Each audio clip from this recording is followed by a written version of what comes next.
నవమన్మధుడ అతి సుందరుడ నిన్ను చూచిన ఆ గనుడు అక్క ఎవరే అతగాడు. అయ్యి బాబాయ్ అబ్బాయి గారు పళ్ళాలట్టుకుని ఊపుకుంటూ వచ్చేస్తుంది వరలచ్చమ్మ. రాజా అల్లుడు రాజా అల్లుడు రాజా ఏమిటిదంతా? అల్లుడు, మీ నాన్న తన కొడుకు కాదన్నా నువ్వే నా అల్లుడు అని నేనంటాను. నువ్వు ఆయన నాన్న అని పిలవకపోయినా నన్ను మావా అని పిలువు, నీ కాళ్ళు గడుగుతాను. ఊరుకుంటే కాళ్ళు చేతులు కడితే ఏం బాగుంటది. నువ్వు నోరు మీరా. రాజా మనకెంత డబ్బున్నా ఆప్యాయతలను కొనుక్కోలేం కదా. పట్నం మోజులో పడి అది అవతల చేసుకోకు. మనం అయిన వాళ్ళం. ఏది ఒక్కసారి నీ నోరారా నన్ను అత్తయ్యా అని పిలువు నాయనా. ఏంటమ్మా పిలిచేది మడతలో కెడతా?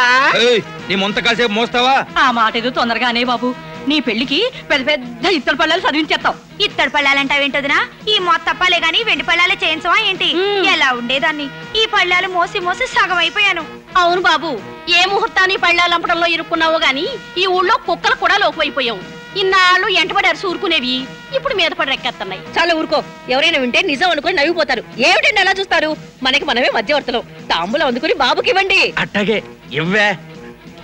ఇదిగో బాబు ఆగండి. నా ఇష్టాలు తెలుసుకోకుండా ఈ బలవంతపు తాంబూలాలేమిటి? అయినా ఇప్పుడప్పుడే నాకు పెళ్లి ఆలోచన లేదు. వెళ్ళండి ఇక్కడి నుంచి, వెళ్ళండి. పిన్ని అయ్యో ఏమైందే? ఏమే బుద్ధుందా నీకు? ఇలా ఎన్నిసార్లు ఇంకా ఎంతకాలం తిప్పుతావో ఈ తాంబూలాలు పట్టుకుని?